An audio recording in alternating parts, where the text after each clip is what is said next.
నీళ్ల పంచాయతీకి నలుగురు బలయ్యారు. అదేంటి, కేవలం మంచినీళ్ల కోసం చచ్చిపోయారా? ఇలా కూడా జరుగుతుందా అని అనుకుంటున్నారా? అవును, నీళ్ల కుళాయి దగ్గర చెలరేగిన పంచాయతీ కాస్త పాత కక్షలుగా రూపాంతరం చెందింది. ఇది కాస్త ఫ్యాక్షన్ మర్డర్స్కు దారితీసింది. అంతేకాదు, పచ్చని పల్లెల్లో రక్తపాతం సృష్టించింది. ఓవైపు ఫ్యాక్షన్ తెరమరుగవుతోంది అనుకున్న క్రమంలో మరోవైపు ఇలాంటి ఘటనలు మళ్లీ దానికి ఆజ్యం పోస్తున్నాయి. కర్నూలు జిల్లా అంటే ఒకప్పుడు ఫ్యాక్షన్ కు అడ్డా. ఆ రోజుల్లో కర్నూలు జిల్లా అంటేనే ముందుగా గుర్తొచ్చేది ఫ్యాక్షన్. ఇప్పుడు ఆ పదం వినిపించడమే అరుదుగా మారింది. అలాంటి సమయంలో ఎమ్మిగనూరు మండలం కందనాతిలో పాత కక్షలు మళ్లీ చెలరేగాయి. ఇద్దరు వేట కొడవళ్లకు బలయ్యారు.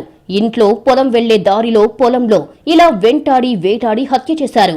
ఏడాది క్రితం జరిగిన హత్యలకు ప్రతీకారమే ఈ హత్యలుగా తెలుస్తోంది.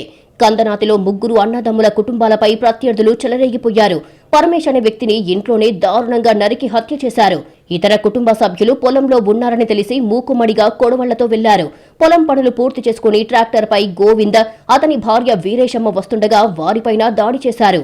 వేట కొడవళ్ల దాడిలో గోవింద్ పొట్ట చీలిపోయి పేగులు బయటికి వచ్చాయి. వీరేశమ్మపై దాడి చెయ్యబోగా వేట కొడవలి వేటు ఆమె 5 ఏళ్ల కుమారుడు లోకేంద్రపై పడింది. అతడు తీవ్రంగా గాయపడ్డాడు. వీరేశమ్మ కేకలు వేయడంతో ప్రత్యర్థులు పొలం వైపు వెళ్లారు. పొలంలో ఉన్న వెంకటేష్ ను కూడా నరికి చంపేశారు. గాయపడిన గోవింద, 5 ఏళ్ల బాలుడు లోకేంద్రను కర్నూలు ఆసుపత్రికి తరలించారు. ఈ హత్యలకు పాత కక్షలు కారణంగా పోలీసులు తేల్చారు. గతేడాది ఫిబ్రవరిలో కందనాతిలో దేవర ఉత్సవాలు జరుగుతుండగా 2 కుటుంబాల మధ్య నీటి కుళాయి వద్ద ఘర్షణ జరిగింది. ఆ 2 కుటుంబాలు అప్పుడు వేర్వేరు రాజకీయ పార్టీల్లో ఉన్నారు. ఇరు కుటుంబాల మధ్య జరిగిన ఘర్షణలో ఒక కుటుంబానికి చెందిన బిక్కి నరసింహులు, ఆయన కుమారుడు రవి చికిత్స పొందుతూ ప్రాణాలు కోల్పోయారు. ఆ ఘటన తర్వాత వారి ప్రత్యర్థులు వెంకటేష్, పరమేశ్, గోవింద్ కుటుంబాలు ఊరు వదిలి వెళ్లిపోయారు. ఈ ఏడాది దసరా పండుగ సందర్భంలో వెంకటేష్, గోవింద, పరమేశ్ కుటుంబాలు తిరిగి తమ గ్రామంకి చేరుకున్నారు. అయితే గతేడాది జరిగిన హత్యలతో రగిలిపోతున్న ప్రత్యర్థులు వెంకటేష్, పరమేశ్ ను దారుణంగా నరికి హత్య చేశారు. కందనాతిలో ఈ నెల 5న జరిగిన జంట హత్యల కేసులో 2 విడతలుగా 25 మంది నిందితులను అరెస్టు చేశారు పోలీసులు. నిందితుల నుంచి ట్రాక్టర్, 2 బైకులు, 2 ఇనుప గడ్డపారలు, 1 ఇనుప రాడ్, 2 వేట కొడవళ్లు స్వాధీనం చేసుకున్నారు. కేవలం ఇంటి దగ్గర నీటి కుళాయి వద్ద జరిగిన ఘర్షణ గ్రామంలో నలుగురి హత్యకు దారితీసింది.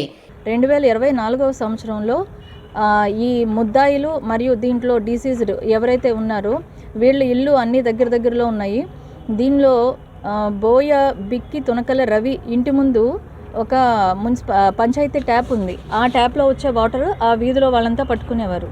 అదే వీధిలో ఉండే బోయ గోవిందు అనే అతను కొత్త ఇంటిని కన్స్ట్రక్షన్ చేశారు. ఆ కన్స్ట్రక్షన్ నిమిత్తం ఈ ట్యాప్లో వచ్చే ఎక్కువ వాటర్ని ట్యూబ్ పెట్టుకుని అతని యొక్క ఇంటి క్యూరింగ్ పర్పస్ వాడుకునేవారు. దానివల్ల ఆ వీధిలో ఉండే వాళ్ళకి వాటర్ తక్కువైపోయినాయి. అదే ఊరిలో ఉండే పరమేశ్ ఇంటిపైకి వెళ్ళి ఇంటిలో పనిచేసుకుంటున్న పరమేశ్ని మరియు అక్కడి నుంచి ఆ పొలాల్లో పనిచేసుకుంటున్న అతని తమ్ముడైన వెంకటేష్ని అతి కిరాతకంగా చంపడం జరిగింది.